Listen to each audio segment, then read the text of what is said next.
Bonjour à tous et bienvenue sur cette nouvelle vidéo. Je suis très très content aujourd'hui. J'ai la chance d'avoir Tim Lelens de la société Addictimo. On a pas mal de questions à voir ensemble et il nous fait le plaisir d'être sur la chaîne. Bonjour Tim. Salut Serge, tu vas bien? Écoute, ça va super. Merci beaucoup d'être là. Ça me fait vraiment plaisir Avec de plaisir. pouvoir échanger avec toi. Du coup, on va commencer pour les gens peut-être qui te découvriraient.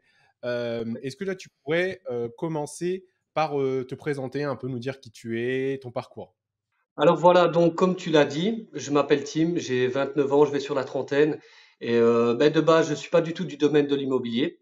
Donc j'ai commencé par travailler dans la logistique et le commerce, donc rien à voir avec l'immobilier. J'étais préparateur de commandes à l'époque et plus le temps passait, plus je répétais les mêmes actions jour après jour, plus je me suis dit qu'à partir du moment où je passais mon temps à faire les mêmes choses pour aucun résultat personnellement, je me suis dit qu'il fallait que les choses commencent à changer. Et donc, à partir de là, la société dans laquelle j'étais n'allait plus très bien et il y a eu beaucoup de vagues de licenciements, des restructurations. Et donc, j'ai fait partie d'une de ces vagues de licenciements, ce qui m'a permis, en fait, donc j'étais en CDI, j'ai été licencié, donc comme je le dis pour restructuration, et j'ai pu avoir plus ou moins 8 000 € d'indemnité de licenciement. Ces 8 000 €, je les ai utilisés directement pour les investir, donc j'ai rien dépensé personnellement. J'ai tout mis dans des formations, donc des formations de courte durée, de longue durée, des formations à distance, en présentiel. Et l'objectif que j'avais dans ma tête, c'était de me dire, OK, il faut que j'augmente mes connaissances et mes compétences pour pouvoir me faire engager dans l'immobilier. Je ne savais pas comment j'allais m'y prendre parce que j'ai pas de diplôme dans l'immobilier, évidemment. Et donc, par rapport à mon programme de formation, j'ai fait par exemple une formation qui était prise de parole en public. Donc construire, structurer des discours, toutes des choses comme ça. J'ai fait formation en management d'entreprise, savoir gérer une équipe. Et bref, en fait, tout ce parcours de formation m'a permis de pouvoir correspondre en fait à un poste de gestionnaire de patrimoine. Donc, à partir de ce moment-là, quand j'ai été licencié, j'ai fait toutes mes formations et puis j'ai commencé à postuler dans toutes les différentes agences immobilières. Franchement, j'en ai fait énormément. C'était compliqué. J'ai eu 95% de refus. J'ai eu 3 rendez-vous, 3 entretiens et voilà, sur les entretiens, il y en a 2 qui ont rien donné et il y en a un qui a été concluant. Et donc, en fait, toutes les formations que j'avais faites correspondaient, comme je le disais, au poste de gestionnaire de patrimoine. Donc, j'ai été en fait engagé en CDI, sans connaissance initiale vraiment dans l'immobilier, si bien sûr je m'étais renseigné par moi-même, mais mon objectif à moi était vraiment de rentrer en interne, de comprendre tout le fonctionnement, comment se passait justement la gestion, comment faire pour accompagner au niveau des travaux, tout ce qu'il y avait en fait à gérer dans le domaine de l'immobilier. Et donc, quand j'ai pris ce poste-là, évidemment, je me suis dit, OK, c'est très bien. Donc, on m'a mis d'abord un portefeuille de 8 immeubles en gestion, donc c'est vraiment syndic de copropriété. J'ai eu 2 assistants et un comptable. Et plus le temps passait, plus on m'a monté évidemment mon portefeuille d'immeubles qui est arrivé jusqu'à 38 immeubles. Et donc, par rapport à tout ça, je devais gérer évidemment les 38 immeubles. J'avais les 2 assistants et le comptable pour m'aider, bien évidemment, et je faisais tout ce qui était les demandes de devis, les interventions, les suivis de chantier. J'étais en contact journalier avec tous les corps de métier, les agents immobiliers, les propriétaires également, les entrepreneurs, des juristes, des avocats, des fiscalistes, tous les corps de métier confondus. Et je faisais également tout ce qui était les assemblées générales. Donc, je faisais les préparations d'ordre du jour, les convocations pour tenir l'assemblée générale. Je faisais moi-même, donc, comme je le dis, les assemblées. Et sur base de ça, une fois qu'une assemblée était faite, j'avais un an, donc jusqu'à la prochaine assemblée générale, pour réaliser tous les points qui avaient été votés en fonction du budget, évidemment, de chaque copropriétaire de l'immeuble. Et donc, tout ce parcours-là m'a permis évidemment d'être directement plongé dans le domaine de l'immobilier. C'était l'objectif que j'avais. J'ai réussi à l'atteindre en étant engagé là-bas, mais évidemment, c'était très compliqué parce que j'avais mes journées. Et donc, sur 38 immeubles, il y a une assemblée générale qui se fait chaque année. Ouais, c'est ça, une assemblée chaque année. Donc, ça veut dire que j'avais 38 assemblées générales par an. Dans chaque immeuble, il y a des conseils de copropriété. Ça veut dire qu'avec les membres du conseil, j'avais 3 à 4 réunions qui se faisaient en plus le soir. Donc, sur l'année, j'avais mes journées temps plein et en plus, j'avais tous ces rendez-vous qui se passaient en soirée. Et en parallèle de tout ça, évidemment, j'étais en train de me former complètement sur. J'ai reçu des cours en fait d'agent immobilier, 3 années de cours, des cours de gestion, et je devais apprendre tout ça dans mes temps libres. Et comme j'avais plus beaucoup de temps libre, c'était le week-end, des choses comme ça. Je me levais tôt le matin. En plus, j'étais à 70 kilomètres de mon lieu de travail, donc j'avais tous les déplacements à faire. Et puis travailler dans le centre de Bruxelles, pour ceux qui connaissent, c'est assez, il y a beaucoup de, il y a beaucoup de personnes qui sont là et donc évidemment pour se balader dans les heures de pointe et tout ça, c'est vraiment une catastrophe. Bref, c'est la raison aussi pour laquelle, à partir d'un moment où j'ai pris toutes mes connaissances et ben, que j'ai commencé à avoir de l'expérience, des compétences, tout ça, je me suis dit, OK, maintenant, c'est très bien, j'ai pu gérer tout ça. Maintenant, il faut que j'apprenne, il faut que je fasse ça. Au lieu de le faire pour pour les copropriétaires, je vais le faire pour moi-même. Et donc, c'est la raison pour laquelle j'ai décidé, à partir d'un moment, de démissionner de là-bas pour revenir de mon côté, déjà par rapport à la qualité de vie, parce que c'était très compliqué pour moi de faire, comme je disais, entre 60 et 70 kilomètres rien que l'aller. Donc, ça faisait, on était en moyenne à 200 kilomètres par jour, quoi. Donc, c'était lourd. Franchement, j'ai pris tout ce que j'avais à apprendre là-bas. Je suis retourné à nouveau dans la gestion d'immeubles, mais de mon côté, donc du côté namurois, la région d'où je viens. Je suis resté là pendant quelques mois. J'ai pris également tout ce que j'avais à apprendre. J'ai vu comment ça se passait du côté bruxellois et du côté namurois. Et à partir d'un moment, je me suis dit, OK, j'ai fait le tour. J'ai à nouveau démissionné. Et entre-temps, évidemment, je me suis lancé personnellement dans l'achat-revente immobilier. Et donc, à partir de ce moment-là, j'avais toutes les connaissances, les compétences, et il était temps pour moi, évidemment, de faire ça personnellement. Et c'est la raison pour laquelle j'ai décidé de me lancer dans l'achat-revente. Et voilà, au jour d'aujourd'hui, je ne vis que de ça, je ne suis plus du tout salarié et j'accompagne différentes personnes. De toute façon, on va le voir ensemble après, à, à se lancer, à créer, à développer toutes des opérations d'achat-revente immobilier. Et comme je le dis, voilà, on reviendra sur ce point plus tard. Voilà, Serge, pour ma petite Bah, présentation. écoute, super, merci pour cette belle présentation. Et juste, j'ai pas compris au début, tu as dit que tu avais été licencié. C'était quoi ta société? Dans quel secteur que tu étais? Ta première, ton premier J'étais travail, du coup? dans la logistique et le commerce, donc ça avait rien à voir. J'étais préparateur de commandes. On recevait des palettes le matin. Je devais voilà, faire du rangement, les préparer. Il y avait les préparations de commandes et la marchandise repartait le soir. C'était vraiment un grossiste et voilà, tous les colis ils partaient dans les magasins comme Trafic, Fnac, enfin des grands magasins. Et c'était tous les jours la même chose. Donc du matin au soir faire la même chose. Je me suis dit à partir d'un moment, c'est pas possible de rester pendant 40 ans à faire la même chose, d'être avec des gens qui m'intéressent pas, à faire des choses qui m'apportent rien. Je me suis dit, il y a quelque chose de pas net là-dedans. Et donc voilà, Mhm. j'ai dû me sortir de ça, mais évidemment, comme j'ai pas fait beaucoup d'études et donc j'avais pas beaucoup de connaissances à l'époque, je me suis dit, il faut que j'arrive à sortir de tout ça, quoi. Et donc, c'est la raison pour laquelle, comme je t'ai dit, quand je me suis fait licencier, j'ai suivi entre 20 et 25 formations. Et donc voilà, c'était intense, mais c'était pour une bonne raison. Voilà. Et donc après, donc, tu nous as expliqué, tu es parti en gestion de patrimoine, et cetera. Tu as commencé du coup à faire de l'achat-revente, mais est-ce qu'il y a une raison, qui au-delà de ton métier où tu t'es dit: «Je dois investir dans l'immobilier»? Est-ce qu'il y a un élément déclencheur ou pas? Ou c'était juste par rapport à ton métier, en fait? Non, c'était vraiment avant en fait de rentrer dans l'immobilier. Je me suis dit en fait, voilà, le fait de me faire engager, enfin me permettre d'avoir tout en ma possession pour réaliser des opérations personnellement, de les réussir. Mais donc je veux dire, moi j'ai toujours été à me dire, ok, c'est pas possible pour moi le schéma classique, le fait de travailler, voilà, pour quelqu'un, de faire des choses qui sont pas intéressantes personnellement, de perdre mon temps en fait, ce qui était vraiment le plus précieux pour moi allez, en dehors de l'argent, toutes les choses comme ça, c'était vraiment d'avoir mon temps, quoi, de pouvoir utiliser mon temps personnellement, parce que voilà, il y a rien de plus précieux que le temps, quoi. Et donc, je me suis dit, il faut absolument que je sorte de ce schéma en mettant en place certaines choses qui me permettraient justement de ne plus devoir dépendre d'un salaire pour pouvoir vivre. Et donc, j'ai toujours été dans le fait de vouloir investir, et avant, évidemment, d'investir dans l'immobilier, j'ai investi dans plusieurs choses différentes, comme assez classique, hein, les crypto-monnaies, le trading, la bourse, toutes les choses comme ça. Mais voilà, par rapport à tout ça, ces différentes expériences-là n'ont pas été très concluantes. Franchement, ça s'est pas très bien passé. Et donc, je me suis dit, OK, il faut que j'investisse dans quelque chose que je peux toucher, quelque chose qui est à moi personnellement et que je sais que, voilà, c'est moi qui a la main dessus. C'est pas une personne qui a la main pour moi. Et au moins, je peux toucher. Je peux toucher les murs, je peux toucher tout ça. Donc, c'est du concret, quoi. C'est pas quelque chose qu'on te dit, par exemple, OK, tu auras un retour sur investissement de autant d'ici X mois. Non, là, franchement, l'argent, il est investi. Tu sais que si tu fais les choses correctement, voilà, tu récupéreras ton argent avec ta plus-value derrière. Évidemment, je parle ici d'achat-revente. Et donc, voilà, ça répond plus ou moins à ta question de pourquoi vouloir me mettre dans l'immobilier. C'était de un, pour sortir du salariat, pour générer d'autres sources de revenus.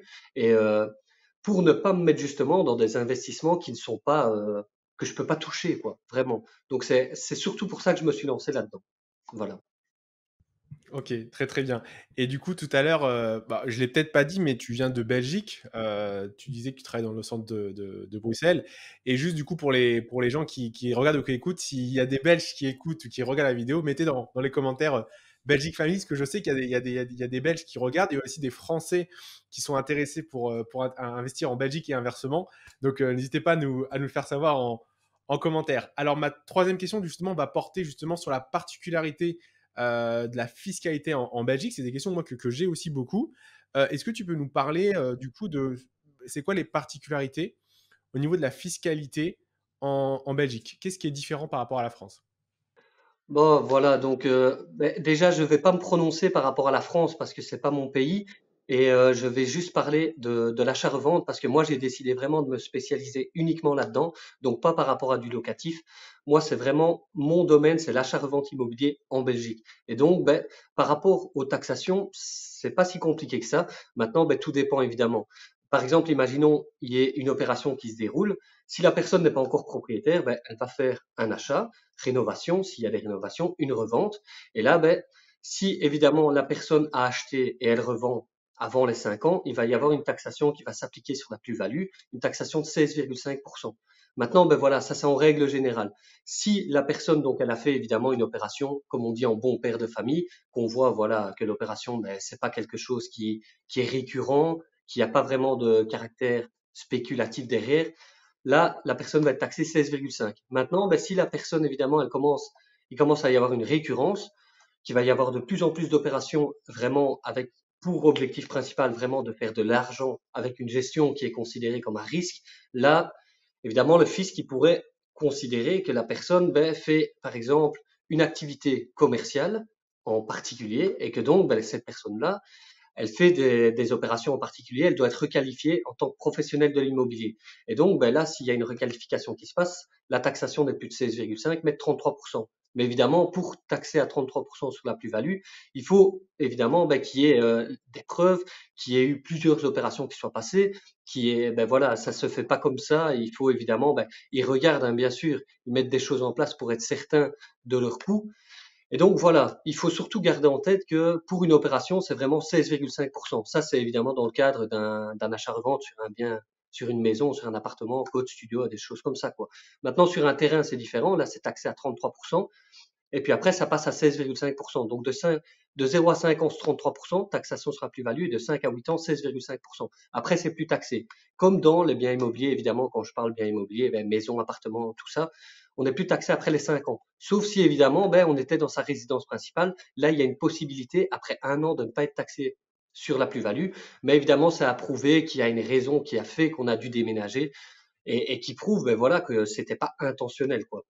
Donc voilà, ça c'est des choses qui se passent. Maintenant, quand ça relie plusieurs points aussi, et j'ai pas envie de partir dans tous les sens, mais par exemple, quand on fait une opération d'achat-revente immobilier, lors de l'achat, on dit toujours la bonne affaire, de toute façon elle se fait à l'achat, mais en gros ici en Belgique, ce qui est nécessaire de faire, par exemple, donc si on a pour objectif de revendre un bien immobilier rapidement, à partir du moment où on va acheter le bien, donc il y aura évidemment les frais d'acquisition à devoir payer. Et donc dedans, ça reprend les frais de notaire, évidemment, les droits d'enregistrement. Et par rapport à ces droits d'enregistrement, habituellement, si une personne va habiter dans le bien, elle a droit, ici en Belgique, hein, je parle bien sûr, elle a droit à voilà, des abattements. Et donc elle payera un certain pourcentage sur le prix d'acquisition. Si par contre la personne décide de revendre le bien ou de le mettre par exemple à louer ou qu'elle est déjà propriétaire, là il n'y aura pas de réduction des droits d'enregistrement, il n'y aura pas d'abattement et donc ça veut dire que là il faut payer les frais au maximum.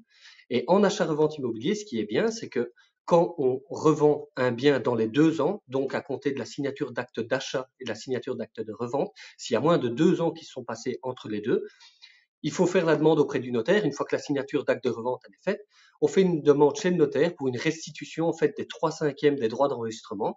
Voilà. Et donc, en gros, on récupère 3/5 de ces frais. Ça veut dire qu'on finance à l'achat la totalité, mais que quand on revend, on récupère 3/5 des droits d'enregistrement. Et donc voilà, ça c'est certaines informations qu'il faut prendre en compte, qui sont évidemment à avoir bien en tête pour être certain de faire ces bons calculs, parce que tout dépend évidemment de l'ampleur des travaux, de tout ce qu'il y a à réaliser. Il faut bien se rendre compte, voilà, que à partir du moment où tu cherches un bien, que tu remets une offre, qu'elle est contresignée, que tu passes entre le compromis et l'acte, tu as déjà 4, 5, 6 mois qui sont passés.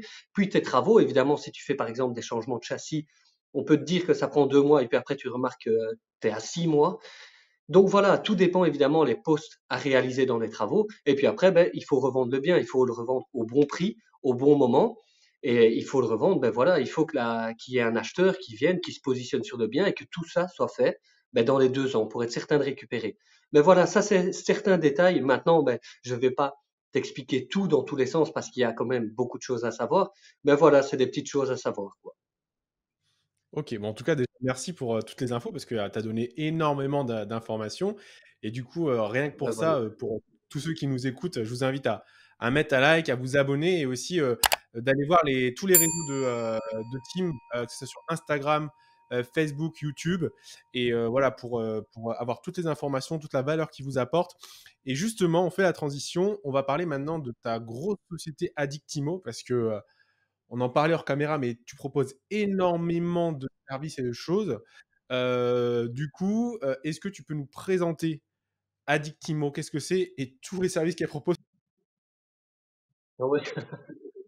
Oui, bien sûr. Voilà, déjà pour dire au niveau de Addictimo, en gros, il y a, comme tu viens de le dire, plusieurs services, tous évidemment orientés solutions dans l'achat-revente immobilier. Donc, j'accompagne pas dans le locatif, uniquement l'achat-revente. Et donc, par rapport à Addictimo, déjà, le premier des services qu'on peut retrouver, c'est les associations immobilières. En fait, j'ai remarqué une chose qui bloquait de nombreuses personnes à se lancer dans l'immobilier en règle générale. Et la majorité des réponses que j'ai reçues, en fait, j'ai fait des études de marché et tout ça. Et le retour le plus fréquent que j'ai obtenu, c'était le fait que les gens n'avaient pas la possibilité soit d'épargner, soit d'avoir les fonds suffisants pour financer leurs frais de notaire, de leur future résidence. Ici, on parle vraiment pour un particulier qui veut acheter sa résidence principale, par exemple, ou faire un investissement, peu importe.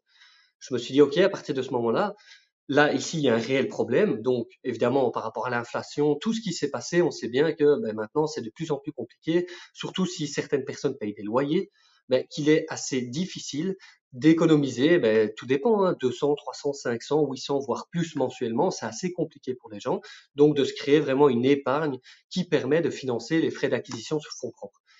Je me suis dit à partir de ce moment-là, OK. Et donc, ce que j'ai décidé de mettre en place, c'est vraiment des associations immobilières où, en gros, ce que je fais, c'est que je mets en relation un particulier qui est, par exemple, en CDI, qui n'a pas de crédit et qui n'est pas encore propriétaire. Je le mets en fait en relation avec un investisseur qui, lui, a déjà, voilà, qui est propriétaire, qui a des biens en location, qui fait des achats-reventes, qui a déjà des crédits et qui n'a plus la possibilité, en fait, de faire de nouveaux crédits parce qu'il est au maximum de sa capacité d'endettement. Et donc, cet investisseur-là, lui, ne sait plus souscrire de crédit, mais il a les fonds, en fait. Et donc, par rapport à ces fonds, ce qui se passe, c'est que l'investisseur avance tous les fonds, le particulier fait un crédit, et donc l'opération se déroule. Et sur base de ça, à partir du moment où la revente est effectuée, l'investisseur qui a avancé tous les fonds les récupère. Le particulier récupère les fonds qu'il a payés mensuellement, comme le remboursement du crédit, les assurances, toutes les choses comme ça en fait. Donc, le particulier récupère sa partie, l'investisseur récupère sa partie. Il y a le montant de la taxation sur la plus-value qui est mis de côté. Et en fait, sur le bénéfice restant net, net, net, il est divisé à hauteur de 50% chacun. 50% pour le particulier, 50% pour l'investisseur. Et en fait, une opération comme ça peut permettre à un particulier en fait de générer en quelques mois, un an, voire un an et demi, entre 15 et 25 000 euros de son côté. Et donc pour l'investisseur, c'est pareil. Et moi, en fait, ce que je fais, c'est que je supervise toute l'opération de A à Z. Je fais en sorte que tout se déroule bien. Donc comment je m'y prends? D'abord, nous, on fait en sorte de mettre en relation un particulier et un investisseur. On leur fait signer évidemment un pacte d'associés qui reprend les rôles, la répartition des rôles, la répartition des bénéfices. Tout est détaillé dedans, évidemment, pour protéger chaque partie qui est concernée. Et donc, ce sera uniquement les deux. Donc, le particulier, avec l'investisseur, si évidemment sa capacité d'endettement lui permet de pouvoir être propriétaire avec le particulier, parce que il va devoir évidemment souscrire un crédit. Donc, si il n'a pas la possibilité, c'est uniquement le particulier qui sera propriétaire dans l'opération. L'investisseur sera celui qui aura mis tous les fonds. Et donc, moi, je m'occupe, en fait, avec différentes personnes qui sont dans mon équipe, on s'occupe de trouver des biens qui sont rentables, qui correspondent évidemment à un achat-revente immobilier. Et donc, quand on dit des biens qui sont rentables, nous, on fait différents calculs et on fait des calculs en marche arrière, en fait. Imaginons, pour te faire simple, imaginons qu'on vise une maison, prix de revente entre 220 fourchettes basses, 250 fourchettes hautes. Nous, on va se dire, OK, il faut qu'on revende ce bien en dessous de la fourchette basse. Il faut que les calculs soient bons pour que si on affiche le bien à 200 000, donc 20 000 euros en dessous de la fourchette basse de marché, il faut que l'opération soit rentable. En fait, donc de ces 200 000, on va déduire tous les frais d'acquisition, les frais de conservation qui correspondent justement au remboursement mensuel, au remboursement de tout ce qu'il y a à faire durant l'opération, les frais de revente, donc les frais de main-levée hypothécaire, les indemnités de remboursement anticipé, toutes les choses comme ça. Et on va déduire aussi le montant des travaux et le montant de la marge souhaitée sur l'opération. Et une fois qu'on déduit tous ces frais, on arrive en fait au prix d'achat plafond qu'il ne faut pas dépasser. Et en gros, par rapport à ce prix d'achat, on sait que dedans, il y a tout qui est repris, il y a le montant de la marge et on sait qu'on revend sur base des calculs qu'on a fait en fourchette basse du marché un bien qui sera rénové. Et donc, on est certain, en fait, on limite au maximum, on minimise franchement les risques en maximisant les profits, quoi. C'est vraiment ça qu'on fait. Et donc, moi, je m'occupe de gérer tout avec les différentes personnes, comme je dis. Donc, on accompagne au niveau du compromis, évidemment, d'abord au niveau de l'offre. On fait en sorte, on dit à combien remettre le montant pour le prix d'achat. On met les différentes conditions suspensives qui sont classiques en fonction du type d'opération réalisée. Puis après, on passe au compromis. De là, on va vérifier évidemment que les conditions suspensives soient bien mises. Entre le compromis et la signature d'acte, on fait en sorte d'avoir les clés pour faire intervenir nos différents entrepreneurs pour faire chiffrer tous les travaux. Sur base de ça, on remet ça à un courtier avec qui nous on travaille, qui est très bien, très compétent. Franchement, il se reconnaîtra s'il voit la vidéo. Sur base de ça, après ça, donc 24 à 48 heures classiques avant la signature de l'acte, évidemment, on va aller vérifier que tout correspond toujours à ce qui était convenu lors de la signature du compromis d'achat. Si tout est bon, OK, on passe chez le notaire. De là, il y a les clés directement, hop, on lance les travaux, on fait la stratégie qui a été mise en place. Et puis sur base de ça, voilà, moi je coordonne, je suis tout le chantier avec, et évidemment, on fait en sorte de verrouiller les entrepreneurs avec des, oula, désolé, on fait en sorte de verrouiller les entrepreneurs avec des bons de commande, des conditions générales d'achat et d'exécution. On paye avec des tranches de paiement pour être certain, évidemment, de de verrouiller l'entrepreneur pour ne pas qu'il puisse partir avec une somme d'argent alors que rien n'a été effectué. Enfin, on fait en sorte de minimiser en fait les risques partout. À chaque étape du processus, on optimise et on minimise en même temps. Et donc, une fois qu'il y a la revente, là, nous aussi, on intervient, on fait en sorte de mandater, soit s'il y avait un agent immobilier qui était présent à l'achat, là, c'est lui, on le remandate pour une double commission, évidemment, commission, on fait gagnant-gagnant toujours. Et puis après, s'il n'y a pas d'agent immobilier, on s'en occupe personnellement. Et donc, sur base de ça, quand on revend le bien, de là, évidemment, on repart dans le processus inverse, réception d'une offre, compromis de vente, signature d'acte de vente. Une fois que l'investisseur est particulier, voilà, il signe chez le notaire. Et puis, sur base de ça, le notaire, évidemment, il rembourse le crédit, il lève les taxes, il envoie la somme sur leur compte. Et puis après, chacun a sa partie. Ils mettent de côté le montant de la taxation sur la plus-value qui sera demandé bien gentiment plus tard par les impôts. Et chacun a son bénéfice. Et puis après, ça finalise une opération d'achat-vente, quoi. Et donc voilà pour les associations, comment je m'y prends. Ça, c'est pour permettre aux particuliers d'obtenir leurs frais de notaire. Mais je le fais également pour une personne seule qui n'a pas besoin, par exemple, imaginons une personne qui a de l'apport, qui a un CDI, par exemple, et qui veut se lancer toute seule pour ne pas devoir diviser, par exemple, la plus-value. De là, c'est totalement envisageable aussi. Donc, il n'y a aucun problème. Ça, vraiment, que ce soit pour une personne seule, pour association, on fait vraiment pour tout le monde, quoi. Voilà, ça c'est par rapport aux associations. Est-ce que tu veux que je présente les autres services directement? Ouais, avec plaisir. Bon, déjà super service parce que ça permet effectivement aux personnes d'avoir, de débloquer des situations financières, comme tu disais. Et oui, donc effectivement, donc ça, c'est déjà une grosse partie, de Addictimo avec un accompagnement, une supervision de votre part. Et je sais qu'il y a d'autres choses, donc ouais, parle-nous-en parce que c'est intéressant. Oui, c'est ça. Donc déjà, le point ouais, que je voulais rajouter par rapport aux associations, c'est qu'évidemment, une fois qu'on a les personnes qui sont là avec nous, on leur met en place un programme de formation en achat-revente immobilier pour que les personnes aient en leur possession la totalité des connaissances. Et donc, dans cette formation, il y a également plus de 50 documents qui sont mis à disposition directement et qui reprennent tout, en fait. Il y a vraiment, c'est quelque chose de très, très poussé, très puissant. Franchement, c'est un truc de fou parce que voilà, c'est toutes les erreurs qui sont passées Et par exemple, hein, je reprends ici un simple exemple. Désolé, je passe du coq à l'âne, mais quand j'étais encore gestionnaire de patrimoine, par exemple, ben, j'avais un copropriétaire. C'est un simple exemple. Il achète en gros un bien. Donc, tu as un immeuble de 4 appartements. Il y a 4 copropriétaires. Il y a un ascenseur dedans. Nous, on fait les assemblées générales une fois par an. Et donc, dans le procès-verbal de l'assemblée générale, donc à chaque fois il y a l'assemblée, on voit tous les points, on les fait voter, les points à l'ordre du jour. On n'approuve pas. Tu as un dernier point, donc le tout dernier des points du procès-verbal. Donc ça peut faire 3 4 pages. Ça dépend évidemment. Hein, si tu as une énorme copropriété, ça peut faire 20 pages. Mais en gros, par rapport à ça, au dernier point, il est noté travaux extraordinaires à prévoir. Et là, on avait une rénovation, une remise en conformité d'un ascenseur qui était prévue. Déjà depuis, ça faisait plusieurs années qu'on en parlait, mais les copropriétaires ne voulaient pas le faire parce qu'il n'y avait pas les fonds. Et donc, en gros, les 4 copropriétaires, donc je reviens sur mon exemple, on est en janvier, donc on est à la signature d'acte de revente, donc un des 4 copropriétaires vend son appart, un jeune vient pour acheter l'appartement, et donc il investit, en fait, il avance tous ses fonds propres pour financer ses frais d'acquisition. Par rapport à ça, donc le jeune, très bien, il est propriétaire, mais il a mis tout son apport. Ça veut dire qu'il n'a plus 1 euro de côté. Et donc en janvier, il est propriétaire. En mars, il y a la mise à l'arrêt, une imposition par le SEC, c'est un organisme qui dit OK, l'ascenseur il est plus du tout conforme, on l'arrête. Et donc évidemment là, on a fait une assemblée générale extraordinaire qui disait ben voilà, maintenant il faut faire l'ascenseur, il faut le remettre en conformité. La chose qu'il y a, c'est que donc on fait l'assemblée générale.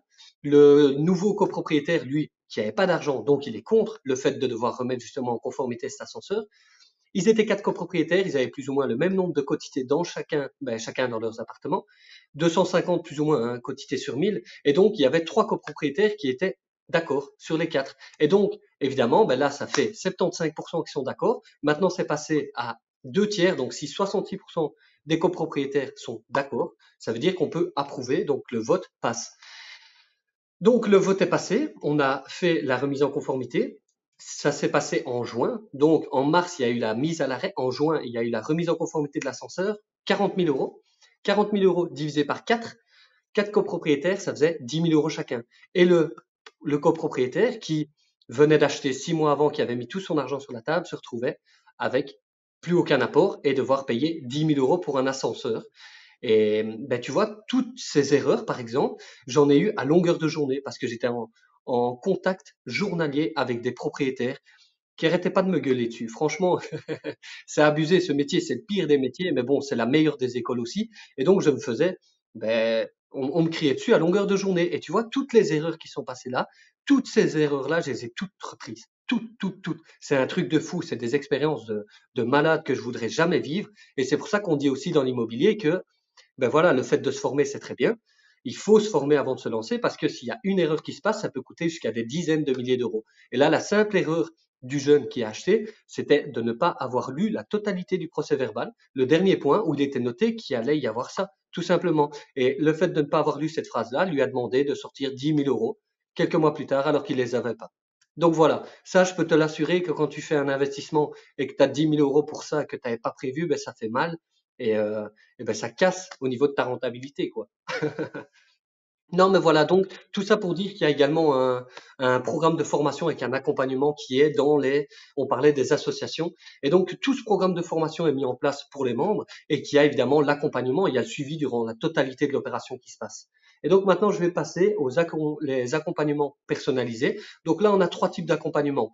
On a les sessions stratégiques, ça veut dire que ben, c'est vraiment au cas par cas. La personne a un problème, cherche des solutions, a besoin d'avoir des conseils, des informations, des stratégies, peu importe. La personne nous dit, OK, sur quel point elle veut qu'on discute ensemble, qu'on échange, qu'on trouve des solutions. Et donc, ces sessions stratégiques, c'est vraiment, ben, ça se déroule habituellement 1 heure, 1 heure, 1 heure. Tout dépend. Ça peut être reconduit sur de moyens, long terme, peu importe, en fonction des attentes, des besoins de la personne. Donc ça, c'est vraiment le premier. Ces sessions stratégiques, j'ai pas beaucoup d'informations à donner par rapport à ça parce que tout dépend de la personne, quoi. Donc c'est vraiment, comme je dis, au cas par cas et en fonction de chacun. Ensuite, on a l'accompagnement personnalisé qui fait que ben là, ça revient un petit peu comme les associations immobilières où là, en gros, ben, on accompagne la personne de A à Z. Donc, elle a d'abord tout le programme de formation en achat-revente immobilier. Ensuite, ben, elle a un suivi qui se passe sur tout. Mais là, évidemment, on ne gère pas pour elle la totalité de l'opération. Donc ça, c'est l'accompagnement personnalisé. Et ensuite, on a la supervision totale où là, on fait vraiment comme les associations, où c'est nous qui gérons tout de A à Z. Ça veut dire d'abord, on forme les personnes pour qu'elles soient autonomes. Puis ensuite, on les met, on fait un suivi au niveau de l'opération et on gère tout nous-mêmes de A à Z pour la personne. Vraiment, étape par étape, en partant de zéro, on fait tout pour la personne. Et ça permet évidemment à cette personne-là, ce qu'on a pour le moment, c'est que des personnes qui ont été accompagnées, par exemple, dans ce type d'accompagnement, sont prêtes en fait à passer dans la case investisseur quand il y a une association. Vu que nous on supervise tout et que l'investisseur il a déjà fait une opération, une expérience terrain, une opération avec nous, en gros cette personne-là a déjà vécu tout le processus, elle sait comment ça se passe. C'est assez simple, mais pour les personnes qui n'ont jamais fait, évidemment ça peut être compliqué, ça peut être flou, pas très clair. Et donc le fait de remettre une offre, de passer par le compromis, de la signature, de gérer tous les travaux, de voir tous les imprévus, de savoir rebondir par rapport à ça, prendre en compte les marges d'erreur, tout ça, puis de revendre et pouvoir récupérer enfin la plus-value sur le compte. Voilà, cette personne-là, une fois qu'elle a fait tout le processus, elle a bien tout dans sa tête, elle a encore le programme de formation et elle repart sur à nouveau la même chose, sauf que là, elle passe du côté investisseur. Et donc voilà, ça c'est vraiment pour les accompagnements personnalisés. Maintenant, on a également un onglet formation, où là c'est des formations en e-learning, vraiment des formations en ligne. C'est les formations qui permettent justement d'avoir la totalité des connaissances de A à Z. Et voilà, ça se passe, comme je le dis, à distance. Ces formations-là, il y a également plus de 50 documents qui sont dedans. Et comme je dis par rapport à cet onglet, ici, au fur et à mesure du temps, il va y avoir de plus en plus de formations qui vont sortir sur des points qui sont un peu plus voilà, un peu plus à part, des stratégies d'investissement qui sont, voilà, comme par exemple les options cessibles, des choses comme ça. Moi, je les pratique pas personnellement, mais j'ai des personnes dans mon entourage qui le font, et donc ils font ça déjà depuis pas mal d'années, et donc c'est une stratégie qui est très très poussée. Et donc là, on est en train de mettre en place des partenariats, des collaborations avec différents formateurs pour justement proposer leurs services auprès de nos membres, quoi. Donc ça, c'est par rapport au pôle formation. J'ai aussi le pôle stage achat-revente immobilier, où là, on va avoir un stage qui va se dérouler cette année-ci. On n'a pas encore les dates exactes, mais ce stage va être d'une durée de 4 jours au château de la Citadelle de Namur. Donc évidemment, c'est du côté namurois dans ma région. Et là, on va tout voir ensemble. Il va y avoir différentes interventions de différents corps de métier, des professionnels de l'immobilier, et on va tout voir de A à Z. Donc, ça va être un stage qui est vraiment énorme. De toute façon, je fais juste une parenthèse, je suis en train d'expliquer tous les services. Désolé si je prends pas mal de temps, mais tout est remis sur le site www.addictimo.be. De toute façon, je pense que Serge, ah ben voilà, ouais, il est affiché, j'avais pas vu. Donc c'est parfait, vous pouvez tout retrouver sur le site là, tout est détaillé. Donc voilà, je referme la parenthèse. Ça, c'était par rapport au sage. Il reste également, il y a l'onglet partenariat, où de là, on collabore avec différents entrepreneurs, des professionnels de l'immobilier. On collabore avec des agents immobiliers, évidemment. Ça, c'est assez classique pour les investisseurs. Ils le savent bien que pour développer le réseau, il faut des collaborations gagnant-gagnant. Il faut entretenir le réseau sur du long terme. Donc, chaque agent immobilier qui est présent lors de l'achat, on le remandate exclusivement pour la revente. Comme ça, il a une double commission en quelques mois. Lui, ça lui permet, voilà, de gagner double sur le même bien. Et ça lui permet aussi, de nous renvoyer des biens à partir du moment où lui, il a gagné plusieurs fois sur une opération, il sait que, voilà, s'il nous remet à nouveau un bien, il pourra gagner à nouveau. Et donc, on développe le réseau comme ça. On développe le réseau également avec des courtiers, avec des banquiers. On développe avec des entrepreneurs du bâtiment, avec des investisseurs, évidemment, hein. Ça, on est tout le temps à la recherche d'investisseurs qui sont prêts à mettre des fonds sur la table, à réaliser des opérations d'achat-revente immobilier pour aider justement aussi les particuliers à pouvoir obtenir leurs frais d'acquisition tout en obtenant évidemment une belle plus-value qui est générée lors de la revente. Et voilà, hein, je pense que c'est de tête, je pense que c'est tout maintenant. Je n'ai pas mon site devant moi, mais oui, voilà, je pense qu'on a fait en tout cas le plus gros, le tour. Bon, parfait. En tout cas, c'est énorme, je trouve, tout ce que vous proposez. Donc, en tout cas, super service. Donc, vraiment, moi, je vous invite, si vous avez besoin, vous avez envie d'investir, vous vous intéressez de près ou de loin à l'achat-revente, allez sur addictimo.be, allez contacter Tim et toute son équipe pour vous faire accompagner. Et justement, euh, comment on peut te contacter si on veut passer par tes services? Est-ce qu'on peut te contacter par d'autres moyens que Addictimo?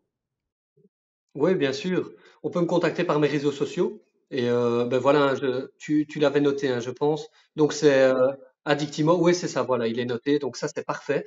On peut me contacter là directement. J'ai aussi LinkedIn, hein, c'est pareil, c'est également Addictimo. Et via le site, indirectement, il y a un onglet Contactez-nous. De là, soit vous pouvez contacter via mail, c'est support@addictimo.be, ou alors il y a évidemment la possibilité de réserver un appel directement. Donc avec une personne, ça dépend de votre demande, mais voilà, là, il n'y a aucun problème par rapport à ça. Vous réservez un appel, vous choisissez le créneau horaire, et sur base de ça, on s'entend au téléphone, on discute, on échange, et on voit quelle est la solution la meilleure à apporter par rapport à vos besoins actuels. Tout simplement. Donc c'est assez simple pour nous contacter. Parfait, parfait. Hem, nickel. Alors, on est à peu près au milieu de l'interview là, donc pour les gens qui nous écoutent ou nous regardent, vraiment, je vous invite vraiment à mettre un like, à vous abonner à nos différentes chaînes parce que là, c'est vraiment intéressant et c'est un vrai service d'accompagnement, qui est proposé. Souvent on trouve, des formations seules. Alors, Addictimo le propose aussi, mais là, il y a tout un système autour pour pas vous laisser tout seul, donc c'est vraiment intéressant. Donc rien que pour ça, mettez un like et allez aussi vous abonner chez Addictimo. On va, bon, je pense que tu as déjà répondu à la question, mais je vais la reposer quand même. Est-ce que tu peux nous expliquer, pour vraiment des personnes qui débutent dans l'immobilier, c'est quoi l'achat-revente? Qu'est-ce que c'est? Et comment ça se déroule, globalement, une opération? Ok.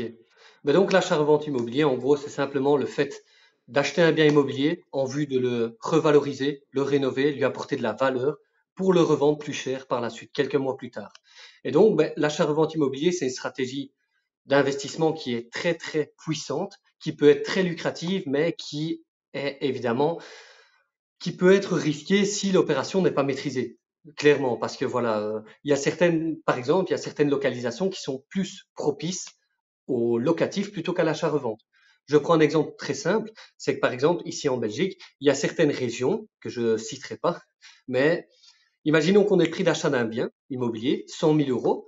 On est 20 000 euros de frais d'acquisition sans abattement, évidemment. Donc, on est à 120 000. On a 30 000 euros de travaux. On arrive à 150 000 euros. Et donc, on remarque en fait que le bien, la valeur du bien après travaux vaut 150 000 euros.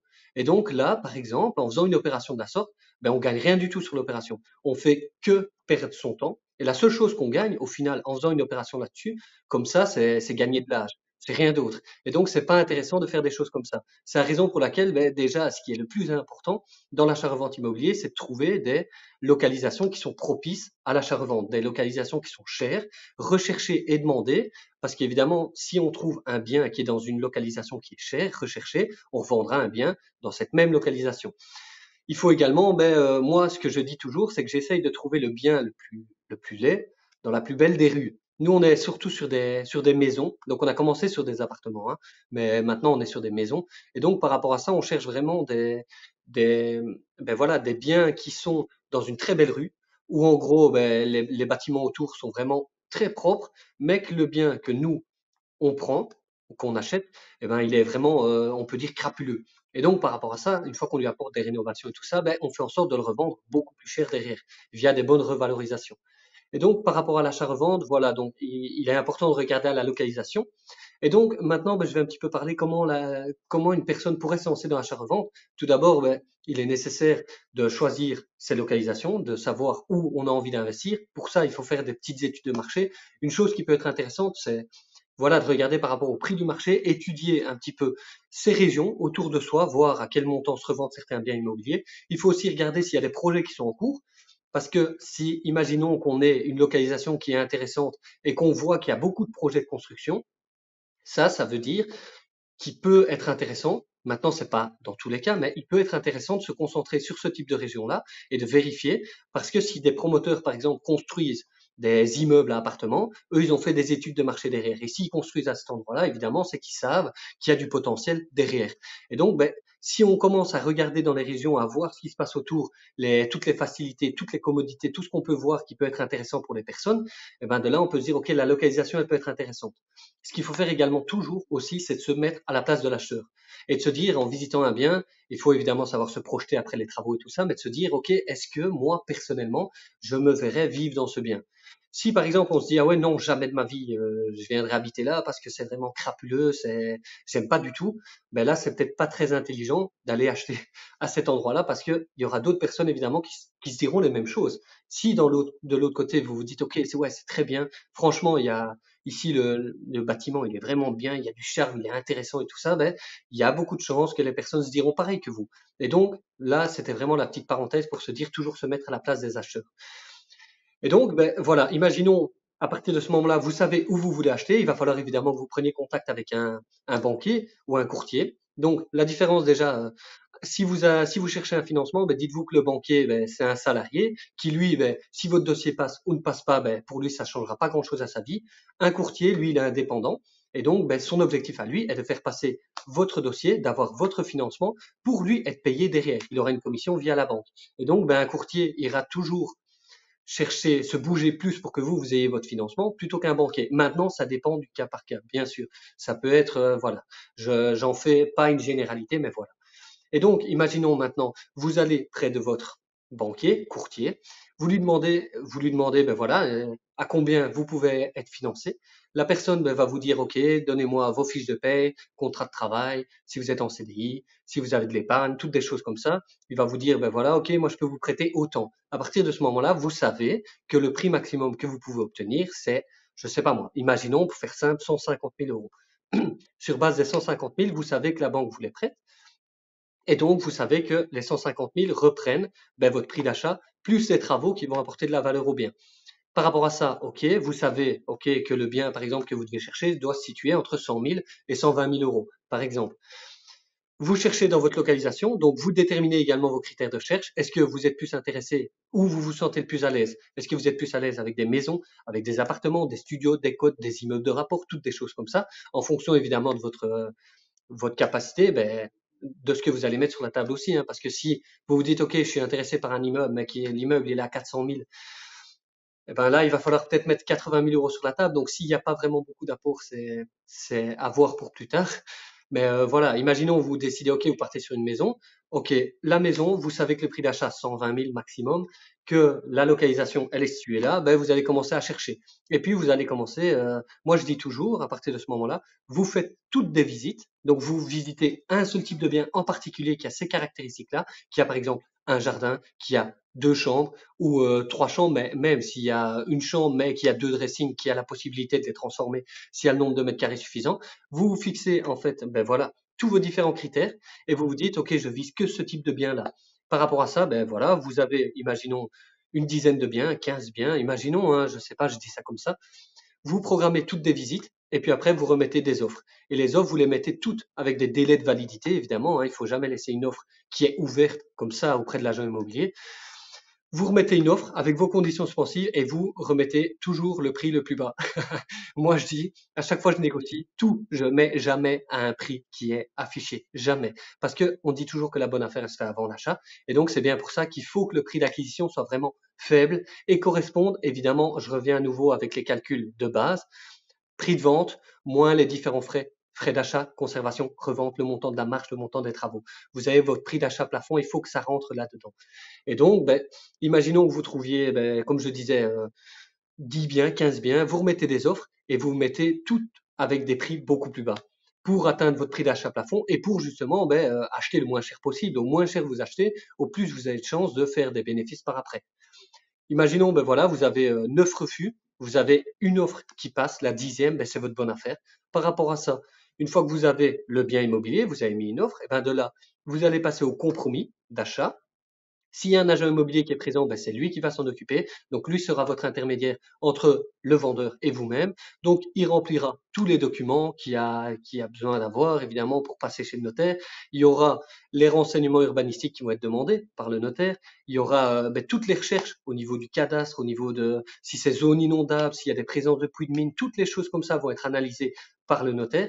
Donc, l'agent immobilier va vous faire le compromis. Vous allez devoir signer ce compromis. Dedans, il faut toujours vérifier qu'il y ait bien vos conditions suspensives, par exemple conditions d'obtention de crédit, hein, ça c'est toujours la base. Que le bien soit en règle au point de vue urbanistique, par exemple, ça c'est une autre base, pour être certain que derrière, ben voilà, si quelque chose se passe mal, vous pouvez vous retirer sans aucune indemnité. Une fois que vous avez fait ça, ben, hop, entre le compromis et la signature d'acte, il y a généralement entre 2, 3, 4 mois qui se déroulent. Et après, vous allez signer chez le notaire. Donc, entre le compromis et l'acte, vu qu'il y a 3, 4 mois qui se passent, vous, là, pendant ce temps-là, ce que je vous invite à faire, c'est vraiment de demander au vendeur d'avoir un accès au bâtiment. Donc, soit qu'il vous prête les clés. Habituellement, ben, le vendeur, ça dépend, hein, il veut pas toujours prêter les clés, donc vous lui demandez un rendez-vous et vous venez avec les entrepreneurs sur place. Ils chiffrent tous les travaux parce qu'évidemment, ben, ces devis-là, vous allez devoir les envoyer au courtier ou au banquier pour obtenir votre crédit. Et donc, vous demandez toujours évidemment aux entrepreneurs de gonfler un peu les devis parce que je vous l'assure qu'en rénovation, il y a souvent ben voilà, des petites erreurs qui n'étaient pas prévues, des choses qui n'étaient pas visibles, qu'on pensait que la plomberie, elle était bien, et puis qu'on voit qu'il faut tout reprendre et que ça revient à 6 000 euros, qu'on voit par exemple que, ben voilà, il faut reprendre toute la maçonnerie, que tout, enfin, tout dépend en fait. C'est évidemment au cas par cas, chaque bien est différent, mais à partir de là, il faut être certain que si jamais quelque chose est découvert par la suite, ben, il faut avoir les fonds pour savoir financer ça. Donc toujours demander aux entrepreneurs de gonfler les devis. Une fois que vous avez tout ça, vous l'envoyez, ben voilà, au courtier ou au banquier qui s'occupe d'obtenir votre financement. OK, le courtier, le banquier, il va vous dire, OK, c'est bon, on peut vous financer. Il va vous dire un avis favorable. Parfait. Vous allez passer chez le notaire. Une fois que vous êtes chez le notaire, donc avant évidemment de signer chez le notaire, vous retournez dans le bien 24 à 48 heures avant pour vérifier que tout soit bien correct et corresponde toujours. Parce que je te donne juste un exemple, hein.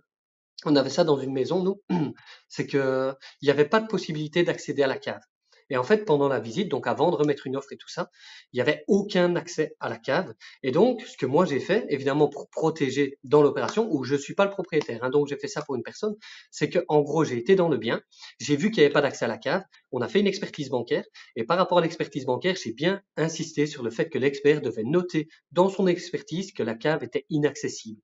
Et donc, j'ai bien fait de faire ça parce que les vendeurs, donc en gros la cave, impossible d'y accéder. On est dans le compromis, on arrive 2 à 3 jours avant la signature d'acte et la cave est toujours bondée. Donc en fait, l'accès à la cave était rempli de crasse, c'était dégueulasse. Franchement, c'était honteux. Les vendeurs ne veulent pas vider et donc moi je dis OK, il y a un problème. Ils disent non, non, on vide pas finalement, c'est pour vous, vous le faites. Mais bon, il était noté dans le compromis évidemment que le bien devait être quitte et vide de tout mobilier et que tout devait être vidé. Ils n'ont pas voulu le faire. Directement, ils ont mis un avocat. Moi, ben voilà, j'ai une personne autour de moi qui est juriste, et donc on a discuté ensemble et je l'ai coincé. Enfin, j'ai coincé les vendeurs, mais c'est une situation assez compliquée parce que c'était le papa qui était décédé, les 4 enfants qui étaient, voilà, c'était très tendu entre eux et donc c'était une situation assez délicate. Mais bref, ils ont mis un avocat, ils n'ont pas voulu vider. Finalement, ils ont vidé et puis ils m'ont envoyé des photos et j'ai pu remarquer que la cave qui faisait 28 mètres carrés était inondée.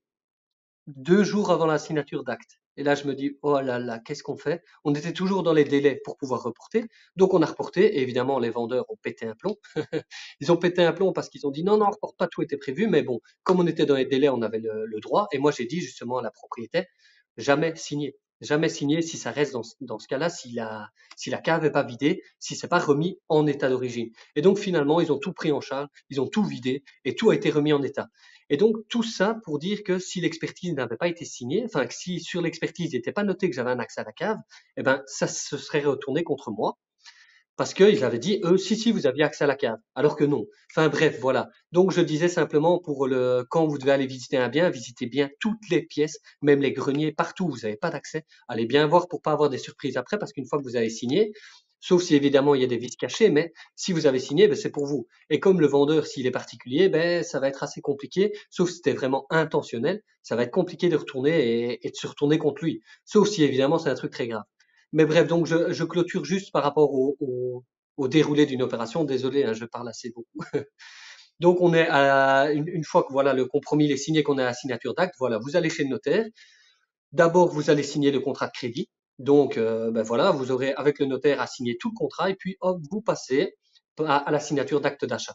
De là, ben, vous voyez, soit c'est en visio, habituellement c'est comme ça maintenant, hein, depuis le Covid, en vidéoconférence, vous voyez les vendeurs avec leur notaire, vous êtes avec votre notaire.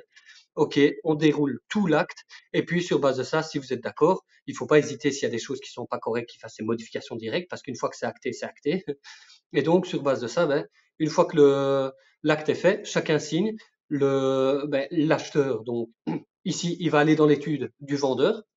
Il va récupérer les différents papiers, les clés d'accès au bâtiment, et de là, les travaux débutent. Vous faites les différents travaux, et puis sur base de ça, après, vous remandatez l'agent immobilier qui était présent à l'achat. Il va s'occuper de faire toutes les démarches qu'il y a à faire pour revendre votre bien immobilier. Vous trouvez un acheteur, vous signez une offre qui vous correspond, vous passez au compromis de vente, vous signez l'acte, et puis après, hop, vous allez chez le notaire, vous signez la revente, comme je dis. Et ouais, c'est ça, plus ou moins une semaine après, vous recevez votre plus-value et un, deux, 3 mois après, ça dépend, vous recevez les 3/5 des droits d'enregistrement qui, ben voilà, qui signifie vraiment la finalité de la totalité de l'opération. Vous mettez bien de côté le montant de la taxation sur la plus-value et puis sur base de ça, ben voilà, vous êtes bien et vous profitez de votre, de votre plus-value. Voilà, plus ou moins comment ça se passe quoi, hein, dans les grandes lignes. Ouh, bah, en tout cas, merci, je crois que en fait, tu viens de faire une masterclass, en fait, tout simplement sur l'achat-revente, sur les étapes, en tout cas, Ouais, de ça. désolé, Donc hein, merci. j'ai beaucoup Mais d'infos. C'est l'expérience, c'est tout ce que vraiment j'ai vécu, tu vois. Enfin voilà. c'est énormément de valeur que tu apportes dans cette vidéo, donc merci, merci beaucoup, Avec Tim. plaisir, avec plaisir. J'ai encore, 2 questions pour profiter de toi et de toute ta générosité. Ce que je voulais te demander alors déjà, juste avant, je voulais demander aux personnes qui, nous regardent ou nous écoutent, je voudrais vous demander, est-ce que vous avez déjà investi dans l'immobilier? Dites-nous dans les commentaires si vous avez déjà investi ou si vous comptez investir dans l'immobilier, ça nous intéresse, de savoir, un peu le public qui nous regarde, si vous êtes intéressé ou pas. La question que je voulais te poser, Tim, c'est pourquoi tu as choisi l'achat-revente? Pourquoi tu préfères l'achat-revente au locatif? Selon toi, pourquoi tu as choisi l'achat-revente en fait, et pas du locatif? Ben voilà, moi je me suis dit, tu vois, je cherche vraiment la liberté, le fait d'avoir un moyen en fait de sortir de la situation dans laquelle j'étais. Je me sentais bloqué, j'avais pas de possibilité de sortir de ça. Je me disais comment je vais m'y prendre. Et en fait, l'achat-revente correspondait le mieux, tu vois, parce que je me suis dit, en fait, je me suis dit, il faut que je capitalise, il faut vraiment que je fasse, que je génère des plus-values, clairement, pour pouvoir ben, ne plus dépendre d'un salaire, de dépendre de mes propres rentrées, d'être payé par dossier en gros. Et ben, ça, c'était déjà une des raisons qui me disait, OK, il faut que je génère de l'argent. Pour générer de l'argent par rapport à mes connaissances à moi, ce qui correspondait le mieux, c'était l'achat-revente. Même si de base, et je le répète, j'étais pas du tout du domaine de l'immobilier, j'avais pas les connaissances que j'ai aujourd'hui. J'ai tout appris, hein. Évidemment, donc ça veut dire que n'importe qui souhaite se lancer dans l'achat-revente immobilier, même en partant de zéro, c'est tout à fait réalisable. Franchement, il suffit d'avoir le bon processus, de bien comprendre les choses, d'être formé correctement, parce que la formation, c'est la base de tout, pour être certain, ben voilà, d'éviter des grosses erreurs. Surtout que dans l'immobilier, ça chiffre assez rapidement et ça fait mal, hein. Donc voilà. Et donc en gros, après, je me suis dit, par rapport à l'achat-revente, je me suis dit, j'ai comparé en fait avec le locatif. Le locatif est très bien, mais ça correspondait pas pour moi parce que, en gros, moi, je me disais, comme je t'ai dit, hein, je voulais capitaliser et en fait, ben, je voulais pas, dès mes débuts, être bloqué en fait avec un crédit sur 25 ans. Je me suis dit, ici, c'est pas possible pour moi. Moi, je cherche la liberté, je veux être bien libre et donc je me suis dit, je préfère 1000 fois avoir un crédit qui dure 6 mois, 9 mois, un an, surtout que le crédit est en différé de paiement. Et donc, le différé de paiement, simplement, hein, c'est, par exemple, imaginons qu'on ait un bien qui a rénové, et ben, par rapport donc, on va demander, en fait, au courtier ou au banquier, vu qu'il y a des travaux, de payer uniquement des intérêts pendant une durée, ben voilà, qui est fixée. Habituellement, nous, on a des différés de paiement de 2 ans. Et donc, ça veut dire qu'imaginons qu'on ait un crédit normalement. Le crédit reprend capital et intérêt, ça vaut 750, 780 euros mensuels. Quand on a un différé de paiement, ça veut dire que pendant les 2 ans, on peut payer uniquement les intérêts. Ça correspond plus ou moins à 350 euros. Et donc, par rapport à ça, c'est ce qu'on fait toujours. Et ça m'a un petit peu... Attends, je me suis un peu perdu dans mes pensées. Donc, je parlais du différé de paiement. Ouais, que là, on paye uniquement des intérêts et non pas capital. Et ouais, voilà, par rapport au crédit, c'est ça que je voulais pas justement avoir un crédit de 25 ans. Moi, mon objectif principal était vraiment, comme je le dis, de générer des fonds pour après avoir un énorme apport et de là l'investir pour préparer la retraite dans le locatif. Mais sans devoir être bloqué à me dire, OK, ouais, ici, généralement, ben, les personnes qui font du locatif, évidemment, ils font en sorte d'avoir un bon cash flow, de faire en sorte, ben voilà, ils ne mettent pas à louer un bien, par exemple, 900 euros s'ils ont 900 euros. Allez, ils louent pas 900 euros s'ils ont 900 euros de crédit. Ils font en sorte de faire des bonnes affaires. C'est plus ou moins comme l'achat-revente, sauf que la finalité n'est pas de revendre le bien, mais de le mettre à louer. Donc voilà, ça se ressemble quand même, même si il y a différentes choses à prendre en compte. Et voilà, c'est vraiment ça, quoi. Moi, je me suis dit, l'achat-revente immobilier est très, très puissant. On peut faire ça en se lançant en particulier. Donc, voilà, maintenant à voir, évidemment, si la personne n'est pas encore propriétaire. De toute façon, j'ai envie de dire, il y a toujours des solutions. Et les meilleures des solutions que vous pouvez trouver pour vous lancer dans l'achat-revente immobilier, elles se trouvent simplement sur addictimo.be. Et donc, voilà, ça serait franchement avec grand plaisir de vous aider. Mais voilà, ça, c'est mon point de vue personnel par rapport à l'achat-revente, quoi. Je ne sais pas si ça a répondu à ta question, plus ou moins, ou non. Si, si, c'est parfait, c'est très clair. Et justement, donc dernière question, et c'est une question qui fait débat un peu sur Internet. Il y a différents avis, les gens ont différents avis, donc je voulais avoir ton propre avis à toi. Selon toi, est-ce que c'est mieux de commencer par faire de l'achat-revente ou du locatif, peu importe, de se lancer dans l'investissement, ou d'acheter sa résidence principale? Qu'est-ce que tu en penses, toi? Ben, moi, j'en pense que tout dépend ce que la personne elle veut, ce qu'elle recherche, ce qu'elle veut sur du court terme, moyen, long terme, tu vois. Parce que moi, ce que je me suis dit, c'est qu'il fallait que je génère, ben voilà, que je génère des fonds pour justement ben, savoir faire ce que j'ai prévu de faire plus tard. Et donc, je me suis dit, il faut d'abord que je commence avec l'achat-revente, pas la résidence principale directement. Moi, je préfère 1000 fois payer la résidence principale cash, pas avoir de problème, même si beaucoup de personnes disent que c'est vraiment pas recommandé. Mais tu vois ici la possibilité que tu as quand tu payes par exemple un bien cash, c'est que tu n'as pas de crédit du tout dessus. Ça veut dire que tu as une possibilité pour la banque de mettre le bien en garantie pour différents biens. Imagine, je prends un exemple, hein, que tu as 400 000 euros qui sont libres de crédit, ben évidemment, là, tu as la possibilité par rapport à ça que la banque, elle te suive sur beaucoup plus de projets que, imaginons que tu achètes ta résidence principale, oui, tu l'achètes à crédit, ça, il n'y a pas de problème, mais que, en gros, imagine, tu as acheté il y a 3 4 ans. Là, la différence entre la valeur quand tu l'as acheté et la valeur après travaux sera peut-être, j'en sais rien évidemment, tout dépend si tu as fait des travaux ou pas, mais imaginons que tu aies 20 30 000 euros de possibilités là pour mettre en hypothèque pour un autre bien. Ben voilà, c'est beaucoup plus compliqué de pouvoir développer assez rapidement avec 20 30 000 euros plutôt qu'une capacité de 400 000 euros derrière. Enfin, voilà, je veux dire, moi, ce que je conseille, franchement, c'est de partir d'abord dans l'investissement, si c'est possible. Parce que, en gros, ben, avec l'investissement, il est possible, déjà, la première des choses, c'est au niveau de la capacité d'endettement. Si, imaginons, vous êtes jeune travailleur ou peu importe, hein, que vous êtes en CDI ou alors que vous avez des contrats à durée déterminée depuis un petit temps, vous avez la possibilité que la banque, elle vous finance, donc elle fait de levier, évidemment, où là, vous avez un apport à mettre sur la table. Mais voilà, tout dépend, ça dépend à nouveau, comme je le dis, hein, de ce que chacun pense. Mais pour moi, c'est franchement d'abord commencer avec l'investissement et puis après partir sur la résidence principale. Maintenant, s'il y a une résidence principale déjà en jeu, tout dépend en fait, tout dépend depuis quand, tout dépend si elle a pris de la valeur, si c'était de base un bien qui avait été acheté et qu'il fallait rénover, ou si c'était un bien qui était acheté complètement neuf, quoi, où il y avait aucun travaux à faire dedans. Là, ben, la chose à voir, c'est de se dire, est-ce que ça vaut la peine déjà de revendre ce bien ou non. Je te prends un exemple hein, ici, tout simplement, ça me revient à la tête. J'avais acheté un appartement du côté de Charleroi. J'avais acheté 57 500. Il y avait eu 5 000 euros de travaux. Je suis resté propriétaire de ce bien 9 mois. Je l'ai revendu 100 000 euros. Et en fait, tu vois, par rapport à ce bien-là, moi, donc, je suis resté propriétaire 9 mois. Je ne sais plus si j'ai dit ou je l'ai pensé faux. Mais donc, par rapport à cet appartement, je l'ai vendu à une personne qui l'a acheté cash, une investisseuse. Elle l'a acheté cash. Elle a acheté, elle, 100 000 euros. Et donc, elle avait 11 000 de frais d'achat, 111 000. Donc, moi, sur ce bien-là, en 9 mois, j'ai pris plus de 32 000 euros net, net, net, taxation déduite, tout ça. Ah ouais, donc, ben voilà, je reprends, on a été coupé. Donc, en gros, je parlais de l'appartement que moi j'ai acheté. Donc, j'ai acheté 57 500. Je suis resté propriétaire 9 mois, je l'ai revendu 100 000. La personne qui l'a acheté est restée propriétaire, donc elle a acheté 100 000, il y a eu 11 000 euros de frais d'achat, 111 000 euros. Elle l'a revendu un an et demi après, grand maximum, je ne sais plus exactement quand, mais elle avait décidé de le mettre à louer, l'appartement, et en fait, ben, par rapport à la locataire qu'elle a eue, elle a tout cassé à l'intérieur de l'appartement. L'appart était tout rénové, vu que c'est moi justement qui avais fait, enfin pas moi, mais les entrepreneurs que j'avais fait intervenir justement l'avaient rénové, et donc l'appartement était complètement dégommé.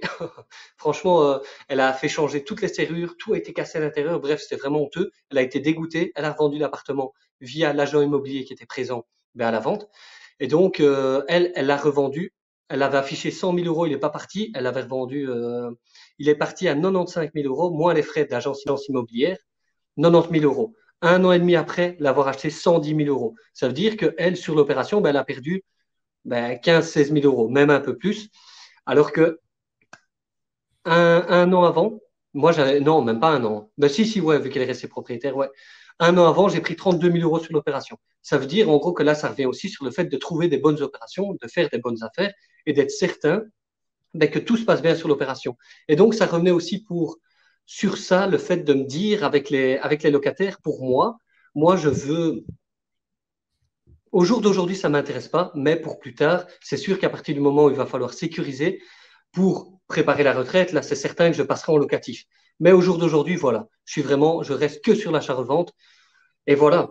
Donc, en gros, tout ça pour dire que les personnes. Donc, ta question, c'était le fait de décider si tu devais prendre ta résidence principale ou investir. C'est ça, hein. C'est ça. C'est ça, ouais. Ouais. Donc, pour moi, ben, clairement, pour terminer, c'est mieux de commencer par un investissement, peu importe lequel, en fonction de vos besoins. Si vous avez besoin, par exemple, de remplacer votre salaire pour pouvoir en vivre et que vous savez rester dans votre situation actuelle, dans votre travail pendant 3 4 5 ans, ben là, évidemment, ça peut être intéressant pour vous. Bon, bah ok, bah écoute, bah merci Tim en tout cas pour toutes ces informations. Pour Avec les gens plaisir. qui nous regardent. Alors, pour les gens qui nous regardent, je vais vous montrer quelque chose. Vous allez sur le site addictimo.be. Vous avez le formulaire de contact dont parlait Tim tout à l'heure. Vous réservez un appel. Si vous avez des questions, je vous invite à vous rapprocher de professionnels pour vous faire accompagner dans vos opérations d'achat-revente. Je vous invite aussi, si vous avez des questions, vous pouvez les adresser directement à support@addictimo.be.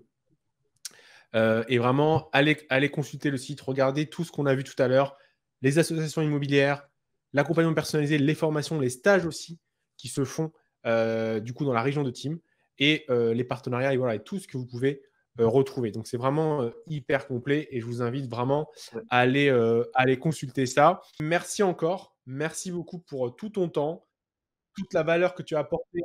Merci, voilà, merci pour tout, ça fait vraiment plaisir.